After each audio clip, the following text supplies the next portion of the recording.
¿va? Adelante. Bien, hola.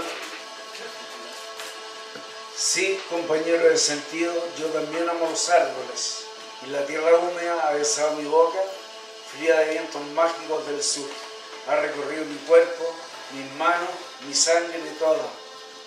Ha tocado suave como es en mis pechos, mi vientre, y he nacido en la cumbre de un valle encantado, alto de estigmas místicos que están llenos de cosmos. Pero tus ojos vuelan en otro tiempo, y no los alcanzo. No a un tiempo de hojas amarillas.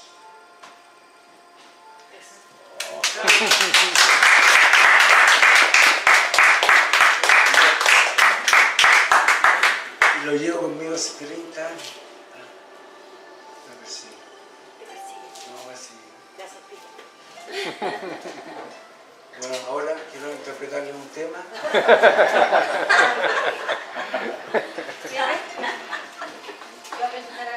Voy a presentar a cada uno que viene porque como no nos conocemos, algunos nos conocemos, otros no. Pepe, él nos va a hablar de las organizaciones que están detrás de este grupo. Y Pepe con Esteban Valenzuela, hoy día presidente de la Fundación Presente, han sido muy acogedores conmigo en Rancagua y yo me siento parte del movimiento ecológico de Rancagua del que le va a hablar José Acosta, veterinario, ecologista también. Vale, gracias. Buenos días. La Caro me pidió que pudiera en breve redondear esto entre la Fundación Presente, un grupo de ciudadanos de a pie, cabreados todos de lo que nos toca vivir y dispuestos a trabajar y a reflexionar sobre un Chile mejor en términos de sustentabilidad, de regionalismo democrático, de inclusión y básicamente respeto a las diferencias que tenemos a lo largo de este largo pétalo, como Neruda describió a Chile. De mar y vino y nieve era el largo pétalo. Bosques para Cachapual es una organización que muy variada en términos de sus integrantes, pero con un sentido básico que es el respeto del árbol urbano, los bordes de río, los humedales, y de intentar algo tan simple pero que a la vez parece tan complejo, que es aspirar a una mejor calidad de vida en un entorno más amigable y favoreciendo la biodiversidad. Bosques para Cachapual, junto a 20 organizaciones más, a lo menos, que hay a lo largo de Chile, que Santiago se ha encargado de promover con su trabajo, pensamos que debiera ser la base para ir avanzando en este tema y cambiar mentalidades, porque esto de que la ley del arbolito, o sea, las palabras crean realidades, y en Chile no nos terminamos de acostumbrar a llamar a las cosas por su nombre y confiamos en que la presión ciudadana pueda ir ajustando y mejorando lo que se está pensando en términos legislativos con relación al árbol urbano.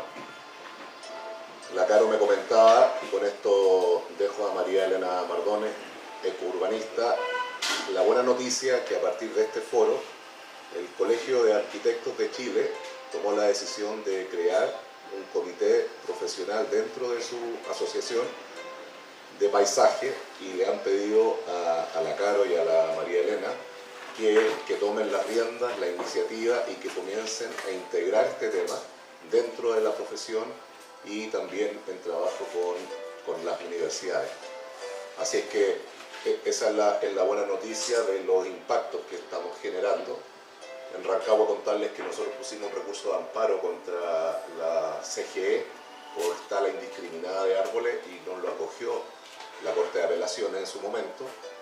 Y la verdad es que fue un logro anímico, porque al final del día, la semana siguiente estaban haciendo lo mismo en otras partes, pero bueno, lo importante es que hay síntomas de que hay una recepción distinta al tema, y en ese sentido a seguir empujando. todavía queda harto que hacer, ¿o no, Jensen? No era lo que postulábamos, pero bueno, aquí estamos.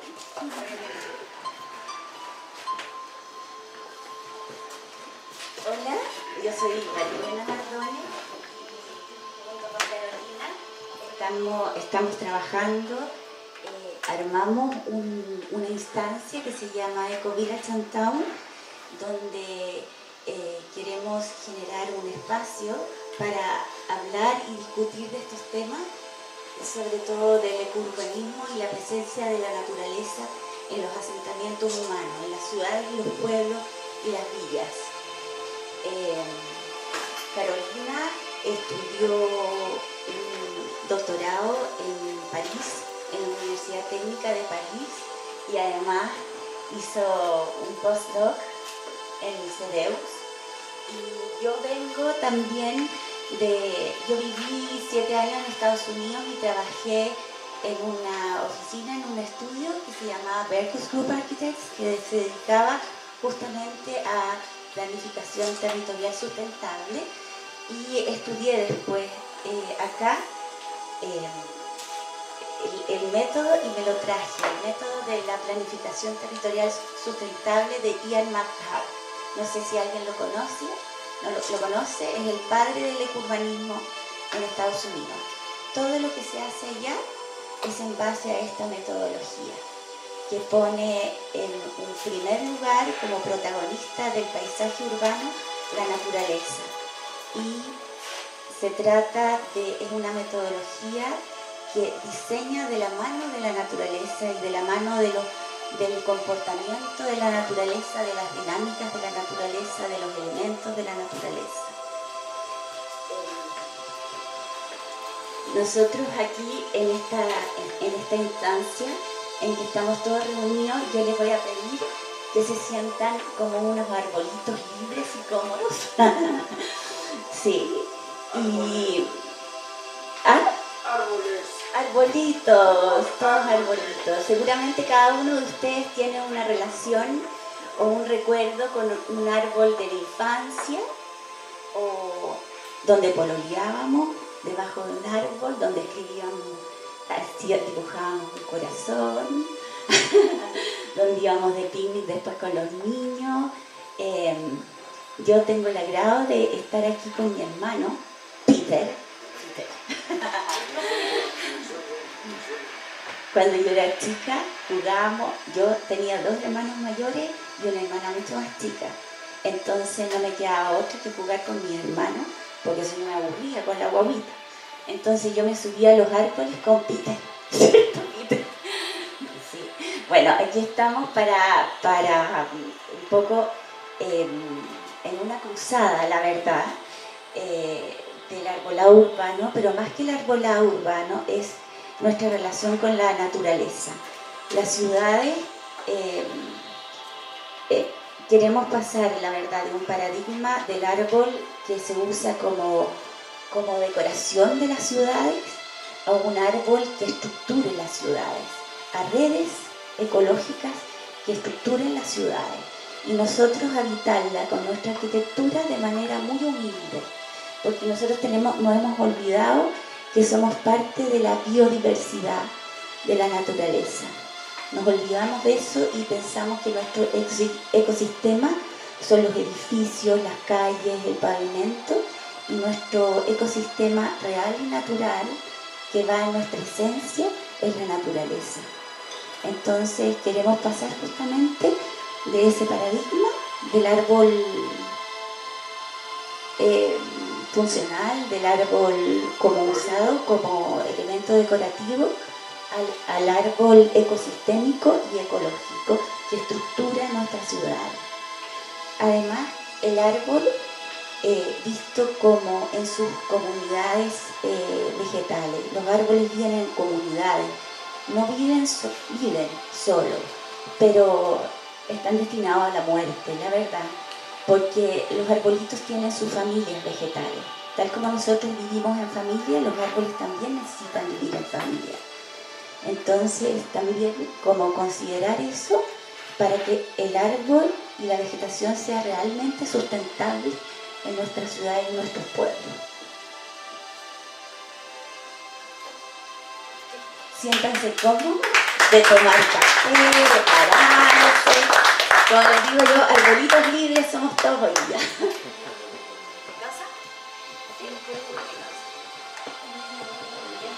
Bueno, dos cositas. Uno, ¿qué nos mueve estar aquí? Esto ha sido ya, Santiago me propuso hace unos meses, porque hemos tenido dos instancias antes con Santiago del Pozo. Una gracias a Bosque Cachapoal, Esteban Valenzuela, presidente de la Fundación Presente.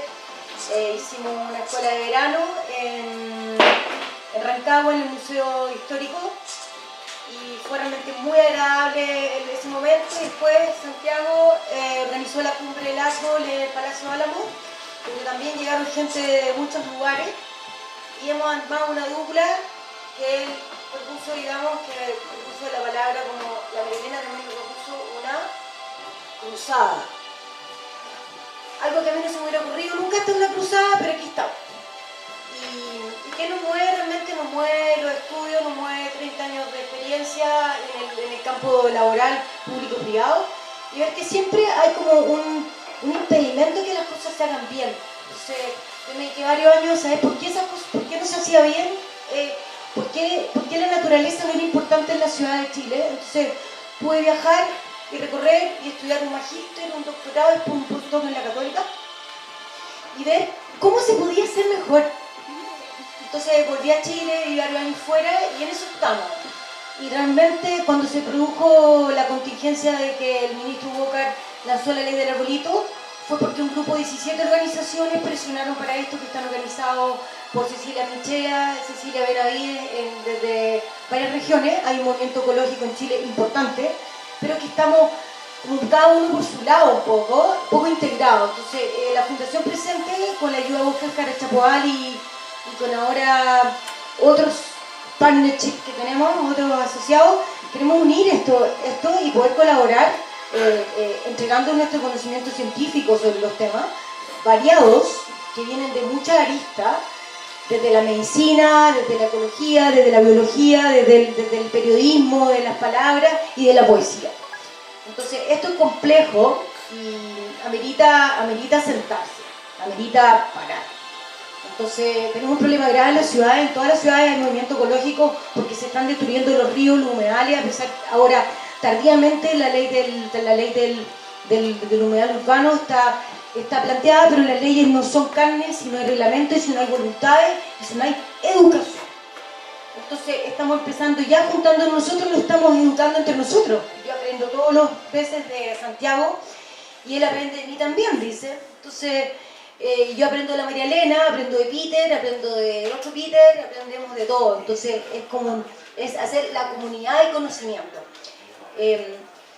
Terminando con esto, presento a nuestro líder, Santiago del Pozo, quien es ingeniero forestal y quien tiene un inmenso trabajo, que lo ha hecho, no sé cómo lo ha hecho, ha recorrido muchas ciudades. ¿Cuántas ciudades este último año? 16 ciudades, con este mensaje, digamos, y con este conocimiento que él viene a contarnos hoy día. Gracias, Santiago, por venir. Adelante.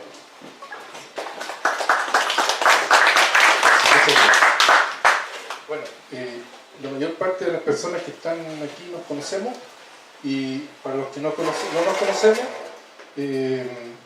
saludarlos también a todos. La idea es presentar un poco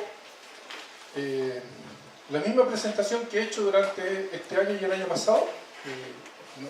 Le cambié un par de cosas, le agregué algo para que fuera más desafiante para el grupo que está acá, que está al inicio. Lo demás es lo mismo, y es una propuesta de ley del árbol urbano que se hizo el año 2014, que está ahí para analizarla, para construirla, reconstruirla, destrozarla, reemplazarla, para lo que ustedes quieran. Ahí está. Entonces el punto es como un punto de partida nomás. Así que nada, vamos a ello, como dicen los españoles. ¿Algo así dicen o no? A por ello. Entonces, esta es la primera idea. Y la primera idea dice que efectivamente en Chile hay legislación en torno al árbol urbano. Está la Ley General de Urbanismo y Construcción, que obliga a que aquellas urbanizaciones que se entregan tengan una cantidad de árboles. Las direcciones de obra municipal se encargan, digamos, de dar visto bueno a esto. Está la Ley de Bosques de 1931, que en un artículo por ahí que está vigente habla de las alineaciones de árboles que se las entrega a las municipalidades. Está la Ley General, la Ley Orgánica de Municipalidades, que no habla de árboles. Alguien me dijo que no era necesario que todas las leyes mencionaran palabras, pero en este caso, como estamos viendo ahora, estamos hablando de árboles como un ser vivo. Y cuando uno habla de árboles como un ser vivo, tiene que tener un sustento legal para poder decirlo. No basta con que el árbol crezca en bienes nacionales de uso público, como son las veredas o como son los terrenos de las áreas verdes. Y está también los estatutos de la Corporación Nacional Forestal, que son bastante amplios y que le ha dado cierta holgura a CONAF como para que pueda meterse en el tema urbano a través de donaciones de árboles al principio. Hoy día está haciendo parques periurbanos, está creciendo CONAF en este sentido. Y en la ley que crea CONAF Pública hay un artículo dentro de los objetivos de CONAF futuros que habla de el árbol urbano. Bueno, pero todo esto está separado, todo esto no mandata a nada interesante, ni conduce tampoco a que tengamos un mejor arbolado. Son elementos que hay que considerar.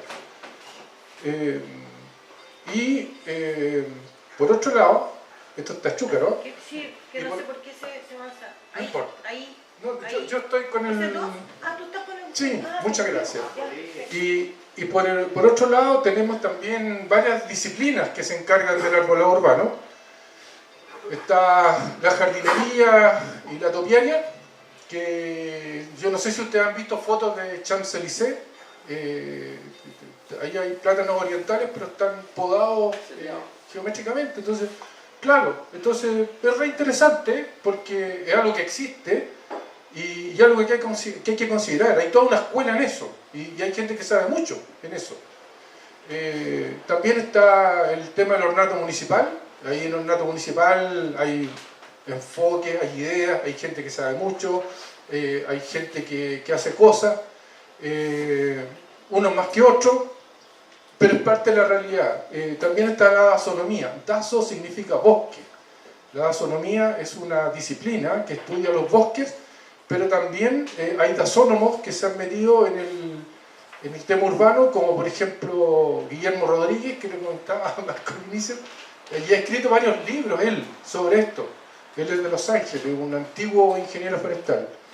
Está la horticultura, que es la gestión de los árboles frutales, pero por ejemplo la Sociedad Internacional de Arboricultura dice que la arboricultura viene de la horticultura. Y ellos se la creen, o sea, cosa que yo tengo una opinión distinta, porque efectivamente los árboles urbanos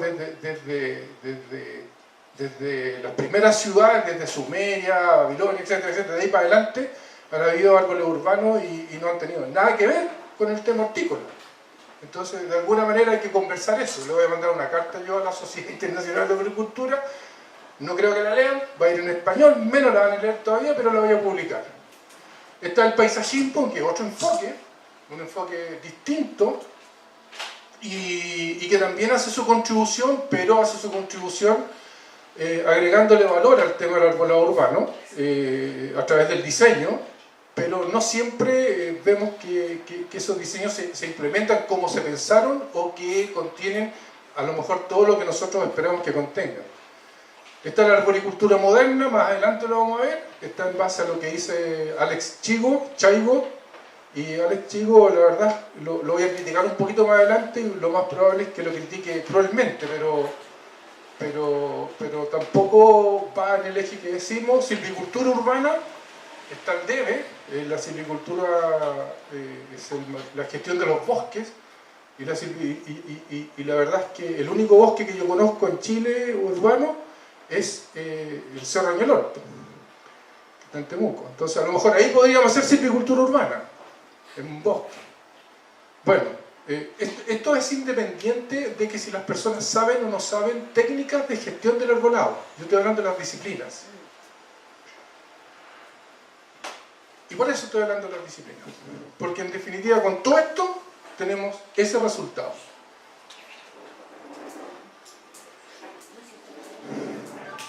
Y esto para mí es recontra interesante. Aquí empezamos...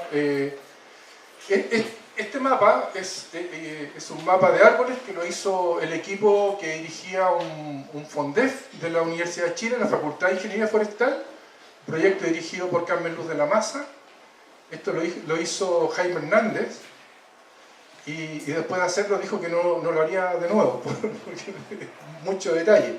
Pero cuando este mapa fue visto, la gente lo interpretó como que en Santiago existía una inequidad en la distribución de los árboles urbanos. Habían zonas con muchos árboles, ese es el Cerro San Cristóbal, y habían zonas con muy pocos árboles. Entonces había una inequidad y por lo tanto había que hacer programas masivos de arborización urbana. Y yo me creí eso también. Y después de verlo y pensarlo y repensarlo, me di cuenta que justamente estas zonas más claras son aquellas zonas que son construidas con subsidios del Ministerio de Vivienda. Y para aplicar esos subsidios, el Ministerio de Vivienda exige que se optimice el uso del terreno para construir viviendas. Por lo tanto, en estas zonas hay muy pocas calles, la mayor parte de las vías son pasajes. Y en los pasajes no caben árboles. Entonces hacer un programa masivo de arborización urbana para viviendas o poblaciones que han sido construidas con subsidios del Ministerio de Vivienda no tiene ningún sentido, porque allí no caben los árboles. Esa es la explicación de por qué ahí no hay árboles. Y esa es la explicación de por qué después de incrementar en millones de árboles la entrega para estos programas masivos de arborización, no hay árboles todavía. Pero hay espacio, no hay vereda, no hay antejardines, no hay patios, como acá sí hay. Entonces, de alguna manera, lo que estamos viendo es el resultado de la aplicación de una política pública que está a cargo del Ministerio de la Vivienda y que ha sido perversa en la asignación de espacios para poder construir áreas verdes, para poder construir parques, plazas, y para poder arborizar las poblaciones que se construyen. ¡Wow! Lo dije. Entonces, claro, entonces, está grabado. Ya lo he dicho en varias partes, yo años diciéndolo ya. Entonces, el tema está en que algún día me voy a escuchar el Ministerio de Vivienda. Pero aquí hay otra lectura más que es re interesante, y es que lo que decía la Carolina. Si uno mira esto, y si uno pudiera tener un zoom más grande, no, un zoom más pequeño, perdón, podría ver, por ejemplo, que arriba está Lampa, y en Lampa hay un humedal. Podría ver que esto está rodeado de cerros por ambos lados. Podría ver que además del Cerro Renca, que está allá arriba, y que el Cerro San Cristóbal, aquí está la precordillera, más abajo está el Cerro Chena. Entonces la ciudad está conformada también por estos puntos islas, donde el árbol tiene que cumplir un rol súper importante. Y hay comunas donde, por ejemplo, en todas las comunas donde desembocan ríos, hay estuarios, hay lugares re interesantes que la verdad es que no lo hemos mirado al punto de adelante. Aquí hay lugar. Y también hay conectores entre ellos. Hay ríos, por ejemplo aquí está el río Mapocho que conecta de alguna manera el Cerro Renca con el Cerro San Cristóbal. Hay avenidas que no hemos considerado. O sea, ¿cómo hacer de esto una trama verde que nos permita mirar la ciudad como un todo que pueda ser amigable no solamente para nosotros, sino para la biodiversidad que por lo menos naturalmente existía aquí antes que nosotros habitáramos esta ciudad. Y esa mirada, la verdad es que yo nunca la había tenido. Y escuchando a Carolina en Rancagua, en una actividad que hizo justamente Bosques para Cachapoal, aprendí eso. Y la verdad es que tengo que seguir aprendiendo como para poder decir más cosas al respecto. Y acá hay otro detalle que, por ejemplo, la vegetación como estrategia ambiental. A mí me gustó mucho este diseño. Pero este diseño tiene un severo problema. Los árboles. Los árboles. De partida, decir que los árboles tienen raíces. Y que esos árboles están establecidos en suelos que fueron compactados cuando se construyeron las veredas y se construyeron los caminos. Y que fueron compactados, están compactados para abajo por lo menos 2 metros. Entonces, nosotros cuando hablamos de árboles, nos quedamos cortos porque hablamos de árboles en el aire. Ese es el problema. Y a partir de eso, decir que aquí no está claro qué especies son, por ejemplo. Porque es muy distinto poner una especie u otra. Este es un dibujo bonito, es un buen deseo, pero es la base de un proyecto. Esto es muy común. Es muy común que en el diseño se incluyan árboles sin tener mucha idea respecto del árbol. Entonces eso hay que profundizarlo. Eso va en el contenido que dice la Carolina, que falta harta educación, que falta harta conversación. Y se hacen notas respecto de los árboles, etcétera, etcétera. Miren el título, la vegetación como estrategia ambiental. Bueno, algunas nociones generales, a mí me gusta esta parte. Más o menos todos sabemos que hasta hace un montón de millones de años atrás, la vida empezó en el mar.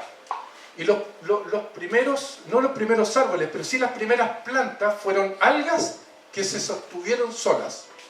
Y esta es la Cooksonia, la primera alga de la cual hay registro fósil, que a partir de la cual se originó la vegetación que existe en las zonas terrestres. Así era el paisaje en esa época, puras Cooksonia, porque no había nada más, no había árboles. No existían los árboles en esa época. Y la Cooksonia existía justamente en zonas húmedas. O sea, en los bordes de los ríos, los bordes de los mares. Al interior de los continentes no había vegetación. ¿Y qué significa eso? Que los árboles llegaron a desarrollarse y generaron esta estructura, que para mí es súper interesante. La primera estructura es lo que vemos, bueno, lo que algunos vemos, que los árboles tienen copa, tronco y tienen raíces. La segunda estructura, que es una estructura intermedia, que los árboles tienen tejidos. Ojo, cuando alguien esté hablando de árboles urbanos y le digan que los árboles tienen madera, váyanse de ahí, váyanse. No, esa es otra cosa. Los árboles no tienen madera. Los árboles, la madera es un producto que se extrae del árbol muerto. Si alguien dice, el árbol tiene madera, ese tipo está en otra. Entonces, tienen tejido, tienen xilema, cambium, floema y tienen corteza. Pero también tienen otro tipo de células y de tejidos que están en los frutos, por ejemplo, en las yemas, en las hojas, y además tienen una estructura molecular, que son, los árboles producen más de 170 compuestos químicos a lo largo de su desarrollo, para poder vivir. Y esto es sumamente interesante considerarlo, porque aquí este es un dibujo que hizo el señor Huxley, que es muy interesante, el árbol completo, los tejidos, las células, etcétera, etcétera, hasta la estructura química. Entonces nos da una idea de cómo funciona. Y funcionan estos tejidos con células, pues células que están hechas, por ejemplo, en el xilema, para conducir agua en su interior. Vamos a ver que esto que estoy explicando ahora tiene todo un sentido, porque vamos a hacer un cálculo con todas estas células que tienen, este es un vaso, que es una célula grande para almacenar savia bruta, están las traqueides, las fibrotraqueides, etc. Y estas tienen como objetivo, en el xilema, conducir agua desde la raíz hasta las hojas que están en la copa. Y esto es lo que nosotros hacemos. O sea, cuando nosotros hacemos esto con un árbol, no solamente estamos extrayendo el almidón que el árbol almacenó en sus ramillas más jóvenes para poder brotar al año siguiente, sino que estamos abriendo heridas por donde se evapora la humedad que está al interior del árbol. Y estamos abriendo, por lo tanto, los tejidos del árbol los estamos exponiendo de tal manera que en aquellas células entren esporas de hongos, esporas de bacterias, y el árbol sea atacado y se convierta en alimento de aquellos patógenos. O sea, tiene varias consecuencias el mutilar un árbol. No es solamente el que nos va a dar menos sombra, etcétera, etcétera. Nosotros en realidad estamos matando el árbol. Porque siempre las esporas de los hongos van a tener un diámetro menor que las células que conforman el xilema del árbol. Siempre. Porque aquellas esporas que tenían un diámetro mayor no lograron reproducirse y a través del proceso de evolución desaparecieron o se convirtieron en otra cosa. Y después de hacer esto, 3, 4, 5 años, al año sexto, miran el árbol y dicen: este árbol hay que cortarlo, hay que talarlo porque está podrido. Pero si el mismo tipo lo pudrió.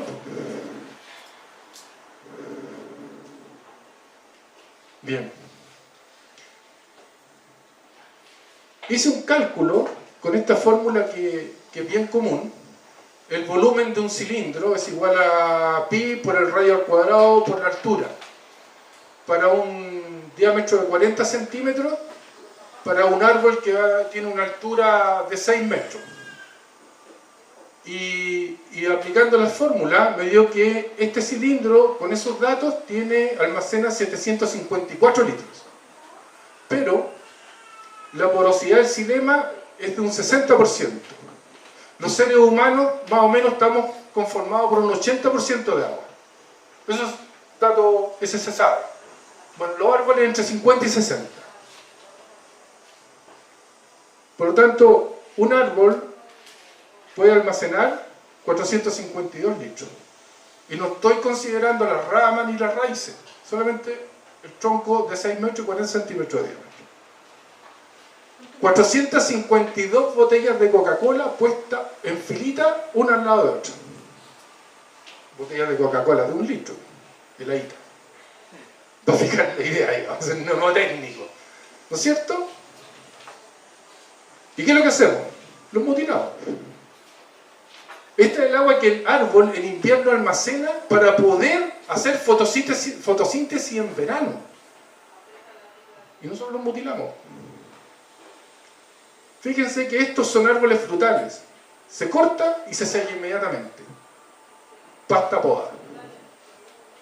Claro, este es un árbol valioso porque produce fruta y esa fruta se vende y por lo tanto tenemos un retorno. O sea, es un árbol súper valioso.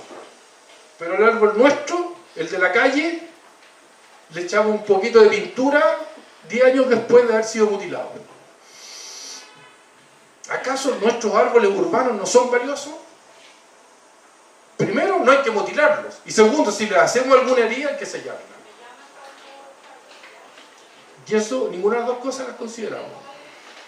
Entonces tenemos un tremendo problema. ¿Por qué? Porque estamos desgastando el patrimonio ambiental que tenemos en nuestras ciudades. Los árboles urbanos son un capital ambiental.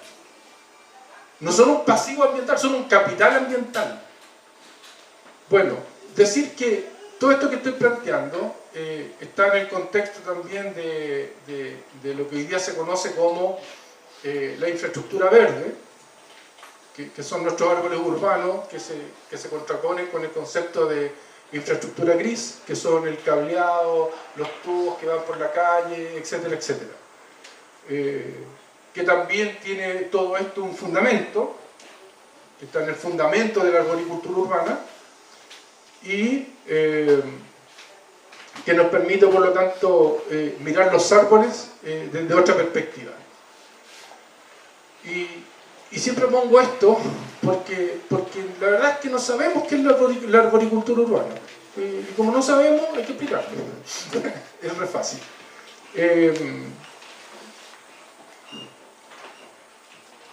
Este señor, lamentablemente falleció hace como 6, 7 años, el señor Pierre Rimbaud, y este señor, don Pierre, hizo unos papers muy interesantes que habla sobre la estructura del árbol.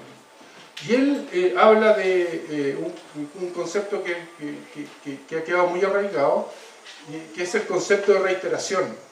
El árbol, cada especie tiene una forma de ocupar, de generar su estructura, y esta forma de generar su estructura se repite.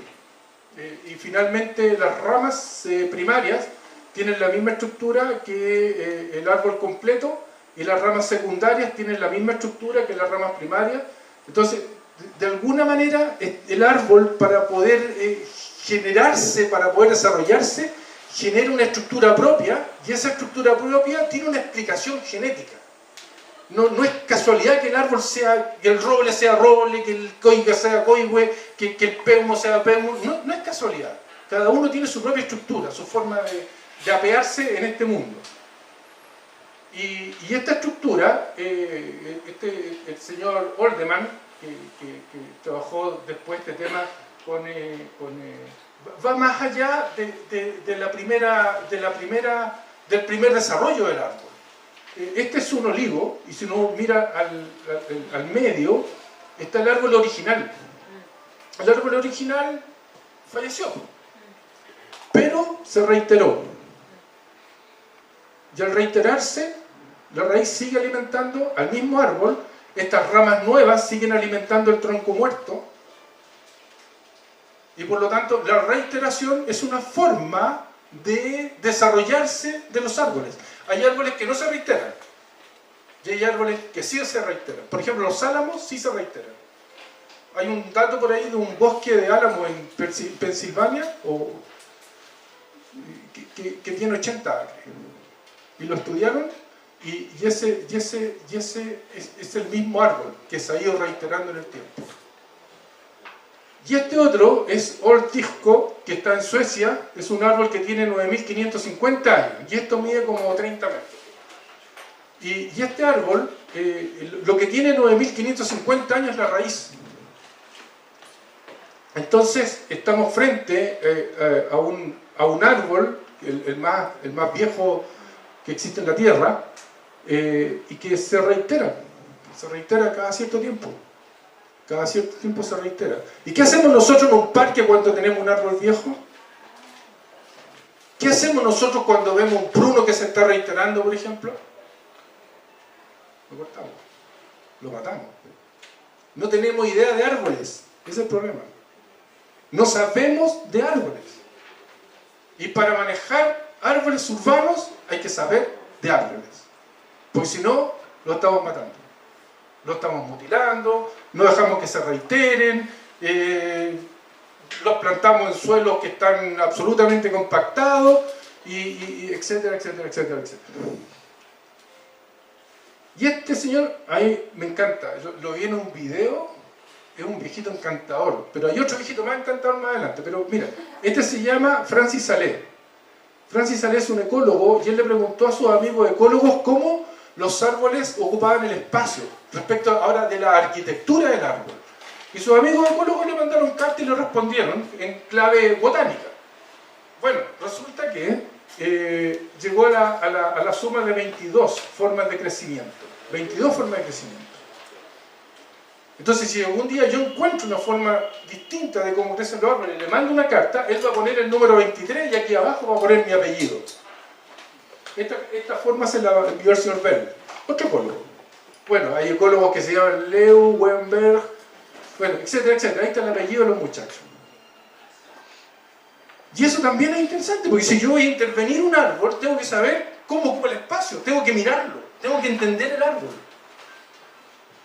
O voy a andar mutilando los árboles toda la vida y no me da vergüenza.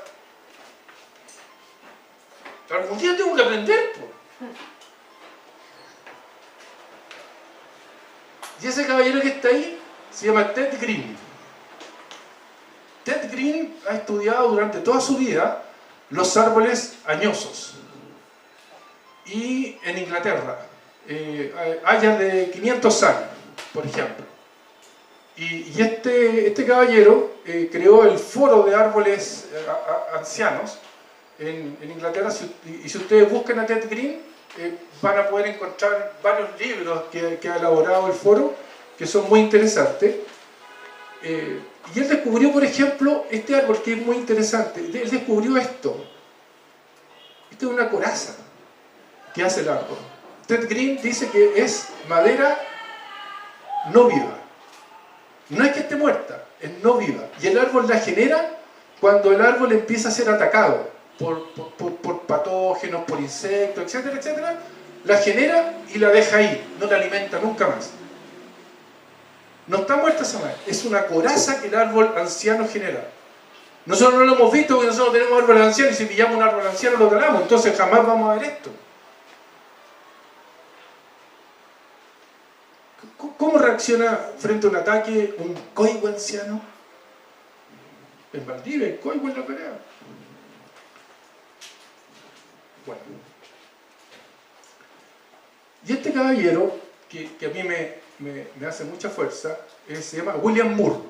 William Moore es un señor que vive en Quebec, que se dedica al tema de la arboricultura urbana, habla francés, por lo tanto se adhiere a la escuela francesa de arboricultura urbana, y él hizo un paper recontra interesante, y aquí yo resumo un par de cosas, pero él dijo que los árboles tenían zonas. Básicamente habla de la zona fotosintética, y uno a través de la zona fotosintética puede ir viendo o sospechando más o menos, mirando un árbol, en qué etapa de su vida está el árbol. Si es un árbol joven, si es un árbol adulto, si es un árbol maduro, si es un árbol anciano. Y dice que la zona fotosintética va disminuyendo en el tiempo. Y cuando llega un árbol maduro y cuando llega la ancianidad, la zona fotosintética se segmenta. Es lo mismo que está acá. ¿Se dan cuenta? Y aquí está segmentada.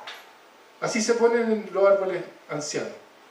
Entonces uno a través de esto, del tema de las zonas de vida, puede ir afinando el ojo y puede ir más o menos sabiendo si un árbol joven está en problemas o si un árbol efectivamente es un árbol adulto o si es un árbol veterano, como dice Ted Green. No dice árboles ancianos, dice árboles veteranos. Entonces, y esto, ustedes buscan a William Moore en Google y aparece William Moore, el paper de él. Y ha escrito un montón de cuestiones. Lo que pasa es que hay uno que lo escribió en español. Y ese lo leí, me emocionó. O sea, encontrar gente que sepa de árboles es una maravilla. Y tú aprendiste. Y este señor es Alex Chigo.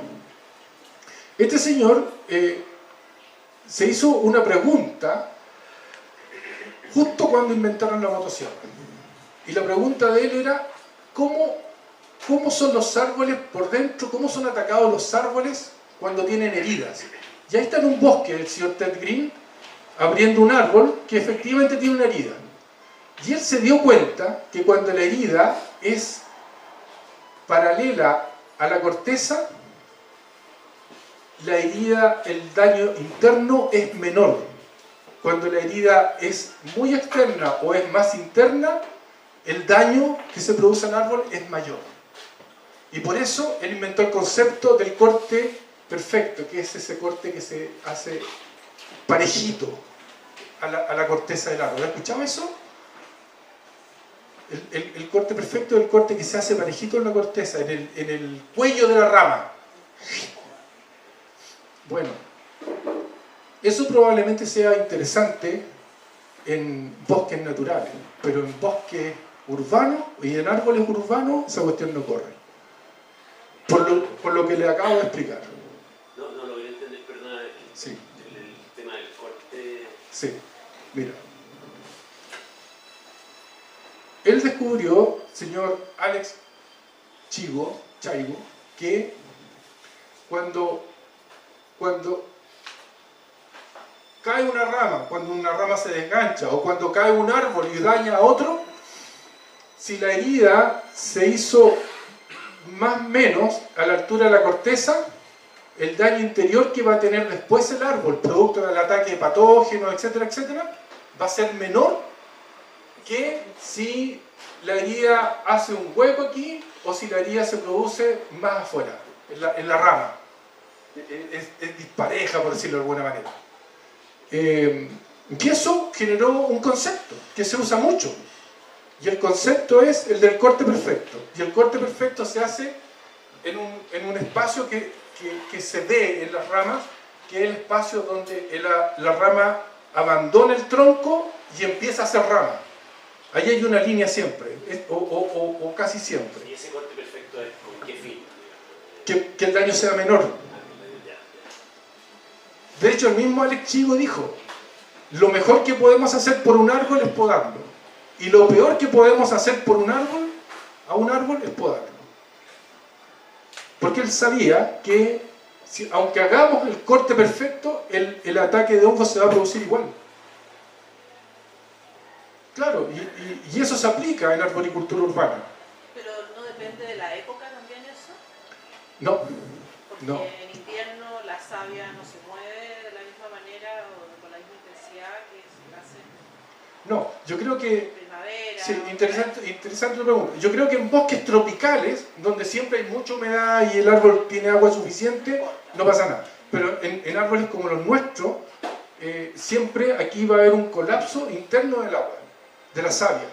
Y por lo tanto va a quedar un espacio entre el corte y el nuevo nivel interno de savia, donde los hongos encuentran oscuridad, oxígeno y humedad. Pero también quizás depende del diámetro de lo que tú cortes. Sí, sí. Porque si cortas una rama de, no sé, de 5 centímetros, no es lo mismo de cortar algo así. Depende de la edad del árbol, lo vamos a ver más adelante. Mira, lo vamos a ver, te lo planteo. Entonces esto ha producido un daño enorme porque nadie habla, por ejemplo, esta es la base que utiliza la arboricultura moderna. Y nadie habla, por ejemplo, de sellar las heridas. Los dejan a los árboles que se pudren. Y cuando además le hacen varias heridas y las heridas se conectan por dentro. Bueno, es un queso la cuestión. Hay dos escuelas de análisis de árboles, que una es el señor Matek, Klaus Matek. Él es alemán, es un profesor de física, pero de física de cinética, mecánica, de ese tipo de cuestiones. Y él dice que hay que hacer un análisis visual del árbol. Y si tú no quedas conforme con el análisis visual, utiliza instrumentos. Por ejemplo, tomógrafo. Hay un montón de instrumentos que permiten ver con impulsos de sonido el interior de un árbol. Y por otro lado está Gerard Pasola, él es español, él es biólogo. Y él dice, no, los árboles hay que entenderlos, hay que estudiarlos y hay que entenderlos. Y las señales que da el árbol te permiten saber cómo está el árbol. Él no usa instrumentos para diagnosticar un árbol. Y esto es algo un poquito más complicado. Este es el señor Lothar Wessely, es alemán, ingeniero civil, y él está interesado en saber cuál es el punto de vuelco de un árbol. Si un árbol puede resistir, por ejemplo, vientos huracanados, etcétera, etcétera, o puede resistir el tamaño de su copa. Y hace otros estudios que la verdad son más complicados y más caros. Respecto a tu pregunta, decir esto, mira, los árboles cuando son jóvenes crecen de manera exponencial y cuando están llegando a la edad de adultos empiezan a crecer en diámetro cada vez menos. Y cuando son árboles veteranos, casi no crecen en diámetro, crecen muy poco. Si tú cortas una rama y tú sabes cuánto va a incrementarse el árbol en el tiempo, tú puedes cortar una rama y saber que el árbol va a cubrir esa herida en 3 o 5 años, por ejemplo. Tú la cortas, independientemente del tamaño. ¿Por qué? Porque aquí el árbol está creciendo mucho en diámetro. Pero si el árbol está acá, en su etapa ya de muy poco crecimiento en diámetro, cualquier herida que tú le produzcas no va a sellar por sí sola, con crecimiento propio. Por lo tanto, la tienes que sellar tú. Ese es más o menos el criterio. Santiago. Sí. Sí, que igual estoy un poquito como que difiero un poco de ti. Porque, Sí. Mira, lo que pasa es que cuando Chico habló de compartimentación, Sí. que es como el término que se usa botánicamente para Sí. decir cicatrizar, Sí. porque los humanos cicatrizamos. Sí. ¿Sí? Entonces los árboles compartimentalizan. Y ese término tiene relación a la capacidad que tiene el tejido vegetal de cerrar los cortes que se le hacen por cualquier motivo. Entonces, efectivamente, como decía la señora, si tú cortas un corte muy grande, el árbol no es capaz de sellarlo y se forma una queda, que es lo que vemos habitualmente en las calles, porque hay gente que no sabe técnica de agricultura, corta diámetros muy grandes y el árbol forma una queda y se empieza a podrir y causa un problema de pudrición. Pero si nosotros nos fijamos en árboles más pequeños, en ramas más chicas, esa rama, al ser diámetros más pequeños, el árbol es capaz de sellar. Efectivamente hay una interacción entre hongo y patógeno, pero el árbol es capaz de sellar esa parte y seguir su crecimiento. Tú, en silvicultura es como producir madera libre de nuevo. Es lo mismo, pero aplicado en las calles. ¿Y cuál es el objetivo de que la gente poda el árbol en la calle? Porque pasan los camiones a la basura, los camiones de repartidores de acá y el camión de reparto, porque la ley dice que hay que tener 4,20 metros de cajón libre. Entonces nuestros árboles deben ser pilares que deben tener la copa 4,20 metros sobre 4,20 metros para que puedan pasar los camiones, si no tendríamos un montón de árboles quebrados. Y es lo que pasa cuando tú pones en una calle que no ha sido podada nunca y le colocan una acera, al final empiezan a chocar los árboles con los brazos de los árboles y tú ves árboles todos quebrados. O se le ocurre hacer algo y agrandan la calle, entonces te vais comiendo el espacio que era del árbol y se va chocando con las copas que se mantuvo algún tiempo. Sí. No, bien, mira, en todo lo que dijiste estamos de acuerdo, excepto en un concepto, que es que Alex Chico no toma en cuenta este modelo. Lo que él dice es que el árbol compartimentaliza internamente para evitar que los hongos sigan entrando. Pero eso ocurre en el xilema, y el xilema son células muertas. Son células que conducen agua, no tienen capacidad de reacción. Entonces, yo no creo que estas células del xilema revivan cuando están siendo atacadas por hongos. O sea, dudoso. Entonces, yo creo que el fundamento de Chivo no es bueno. Y por eso, si tú partes de un fundamento que no es el adecuado, vas a llegar a una conclusión que no es la adecuada. Yo no he visto que células del xilema revivan. O sea, eso no puede ser porque justamente son células vacías conductoras porque se muere el citoplasma. Si se muere el citoplasma, está muerta. Eso.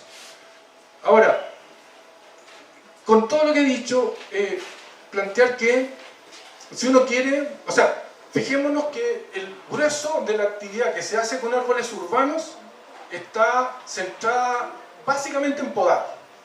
Ese es el centro de la actividad con árboles urbanos.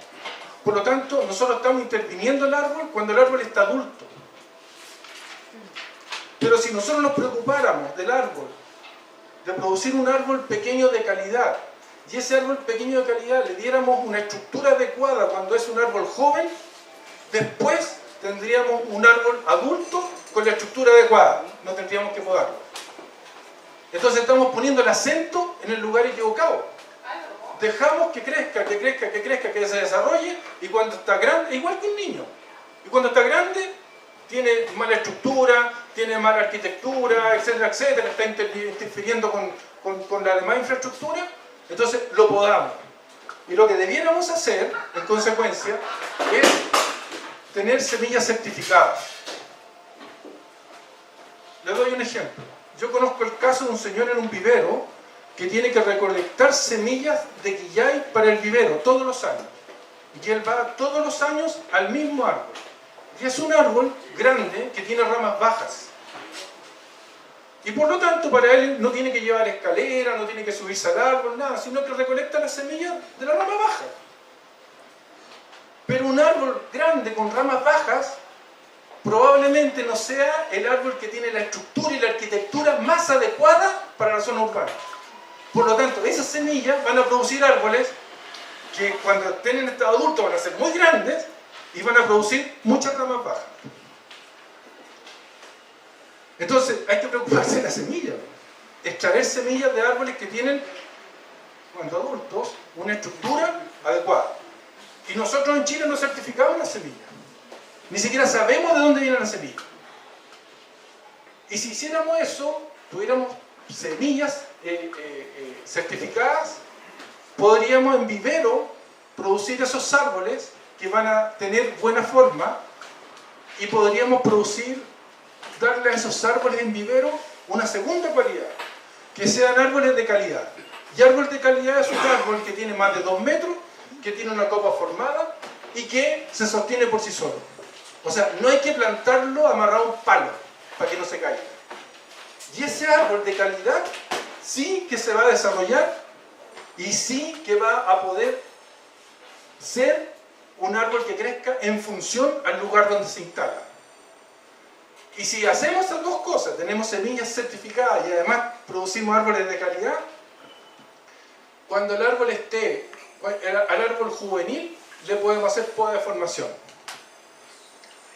Y el árbol juvenil con poda de formación, créanme ustedes que va a ser un árbol que va a originar muy pocos problemas en estado adulto. Muy pocos. Pero ¿qué es lo que hacemos? Y lo he visto. Se plantan arbolitos muy pequeños, amarrados a un palito, y cuando este arbolito llega más o menos a los 2 metros, 2 metros y medio, ¡pum!, los podan, o sea, le cortan la parte superior de la copa. Eso no se hace porque justamente la copa juvenil sirve para lograr que el árbol a partir de esa copa juvenil se alimente y genere la copa definitiva. La copa juvenil no crece en la medida que crece el árbol, se queda abajo. Después viene la copa definitiva. Entonces, si nosotros intervenimos antes, lo que vamos a lograr son árboles adultos de calidad, que es lo que hoy día no tenemos. 1 minuto. Me queda toda la presentación todavía. Una cosa que está contingente ahora, como más, lo voy a anotar en la... Ya, voy a pasar rapidito, ¿ya? Ya, voy a llegar hasta aquí porque la otra parte es una propuesta de ley, pero no tiene mucho sentido. ¿Cuál es el diagnóstico que tenemos hoy día? Tenemos un enorme déficit en arborización urbana, pero no porque falten árboles, sino porque no hay espacio para plantar árboles en comunas pobres. Tenemos escasez de árboles urbanos de calidad. Tenemos graves deficiencias en gestión de árboles urbanos. O sea, no hay semillas certificadas, no se producen árboles de calidad en los viveros, no se hace poda de árboles juveniles. Faltan procedimientos y fiscalización en gestión de árboles urbanos. No se fiscaliza porque no hay un instrumento de gestión que fiscalizar.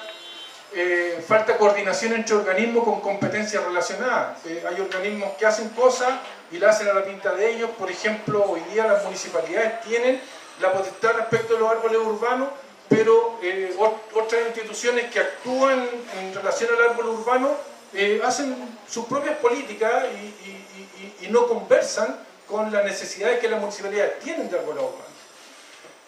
Falta formación en gestión de árboles urbanos, concentrar la poda entre mayo y agosto en el hemisferio sur.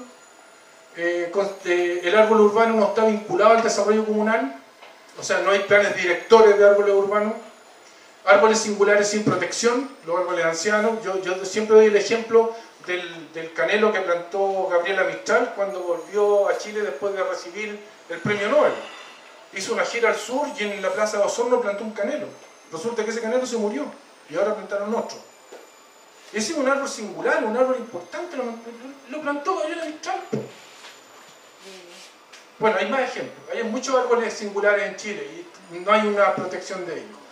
Faltan viveros municipales de calidad, no existe certificación de origen de semilla para árboles urbanos, no se incorporan especies nativas o con problemas de conservación, hay un déficit en gestión de la información para la toma de decisiones, hay un déficit en utilización de especies nativas en corredores biológicos, no hay corredores biológicos, falta claridad de enfoques y criterios en gestión de árboles urbanos, no existe vinculación institucional vertical, no hay una política nacional, una política regional y una política comunal, y no hay coherencia entre estas políticas si las hubiera, y hay ausencia de valorización de los árboles urbanos. Quedamos hasta aquí, muchas gracias.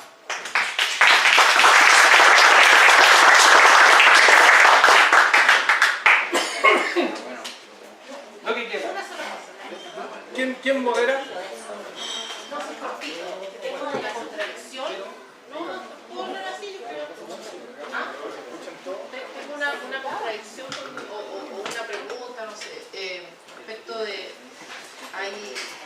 muchos árboles que se caen.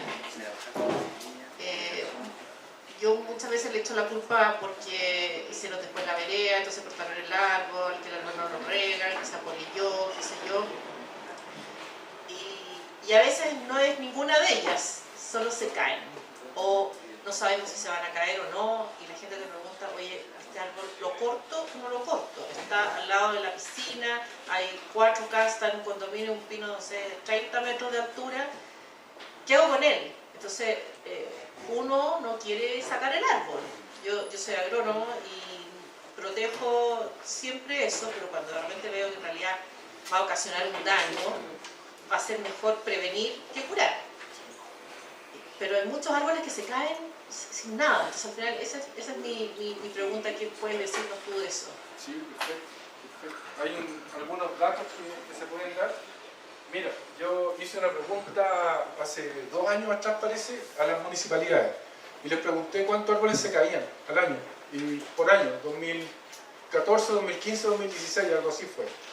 Y en las 32 comunas de Gran Santiago, al año se caen 4.000 árboles. Y es una cifra más o menos grande. Ahora, allí no están incluidos, por la forma como yo pregunté, no se incluyeron los árboles que, porque a mí me respondieron desde aseo y ornato. Si yo hubiera incluido emergencia, no se incluyeron los árboles que se caen o se desganchan en temporal. O sea, es más. Y eso es una cifra, yo diría, importante. De hecho, en Las Condes el año pasado, con la nevazón, se cayeron 400 árboles en un temporal. Ahora, ¿cómo evaluar el árbol adulto? Que es lo que tú estás preguntando. Hay que conocer el árbol. Primero hay que saber de dónde viene el árbol y cómo se desarrolla en su zona de origen. Por ejemplo, conversábamos se me olvida el nombre, pero con Pedro, conversábamos con él y me preguntaba sobre cuánto vive un plátano oriental. En Turquía, porque el plátano oriental es originario de Turquía, vive 600 años, más o menos. Entonces, si tú encuentras que un plátano oriental está viejo porque se ahueca, el plátano oriental cerca de los 100 años se ahueca solo. Y los tienen en Turquía y los cuidan y de hecho alcanzan como 2 metros de diámetro y la gente gusta de hacer cosas dentro del árbol. Entonces, claro, hay que conocer el árbol del bioma de donde viene y lo más probable es que nosotros nos encontremos con que aquí tenemos árboles que vienen de biomas muy húmedos, por ejemplo, las secuoyas. Son árboles tremendos, enormes, etcétera, etcétera, pero aquí en Santiago las encuentras a todas con chupones, o sea, reiterándose. ¿Por qué? Porque hay muy poca humedad en el estuario del río Colorado, de donde vienen. La secuoya vive en fondo de quebrada. Y si no está en fondo de quebrada, crece menos, pero recibe toda la costa, toda la neblina de la costa, como Fray Jorge acá. Entonces tiene una precipitación, aunque no llueva, tiene precipitación normal, que es muy abundante. Y nosotros la tenemos en el Parque O'Higgins, a medio morir saltando, con 250 milímetros, con la napa que bajó ya, yo creo que está más de 100 metros abajo, y se está reiterando, o sea... Y además, claro, si tú miras las secuoyas por acá, por el mediados de febrero, tienen la mitad de la hoja seca. Claro, entonces, eso es lo que hay que saber. Si un cedro del Líbano, el cedro del Líbano perfectamente puede vivir unos 1000 años. Pino radiata, que son unas raíces pivotantes, me imagino. Sí, y los radiatas se están secando todos, ¿eh? Los radiatas del San Cristóbal se secaron. Y extrañamente los pinos canadienses no se han secado. Eso.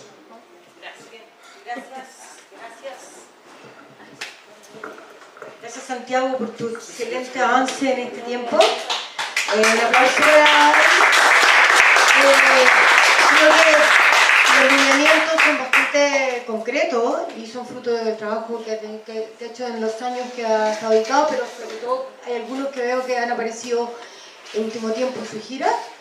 Entonces ahora vamos a ver otra perspectiva que desde el punto de vista médico. Por favor, Pedro Mardones nos va a poner su punto de vista desde el punto de vista de la salud ambiental. Él es presidente de la Fundación Fundamás, hermano de María Elena Mardones y parte de la tribu. Ya ven que estoy apitutado, ¿no? Aquí. Oye, la verdad que es difícil y le agradezco a Santiago de todo porque la charla lo más entretenida que hay y yo creo que mi charla es bastante jíbara al lado de lo que acabo de escuchar, pero es un punto de vista que a la gente le importa mucho. Le importa mucho y yo creo que, por ejemplo, tengo mucho más prensa que Santiago y Santiago sabe 20 veces más que yo de cosas entretenidas, útiles y muy bonitas respecto a los árboles, pero este punto importa, por lo tanto es un punto que de alguna manera es instrumental, importante para lo que es el manejo del arborado urbano. Yo no sé si está por ahí la... Sí, la estamos, no la disculpa. Ah, se me ha complicado. Santiago, ¿tienes tú, por favor?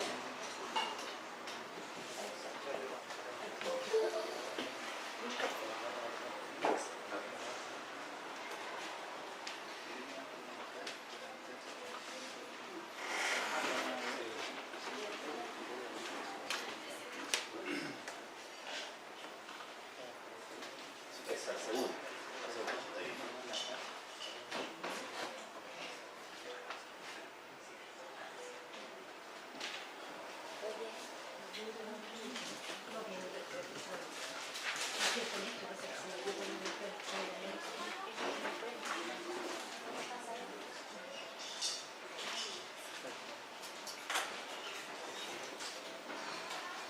Disculpen, pero somos nuevos en esto. Estar adelante y atrás. Yo también soy re malo para hacer los power, entonces pego fotos, cuestiones, yo creo que pesan toneladas. Para entender el ambiente, para que te tomen un cafecito, Bueno, si quieren, se vayan haciendo. Este enlace. ¿Quiere café, jugo, brownie? Sí, vayan a Aprovechen.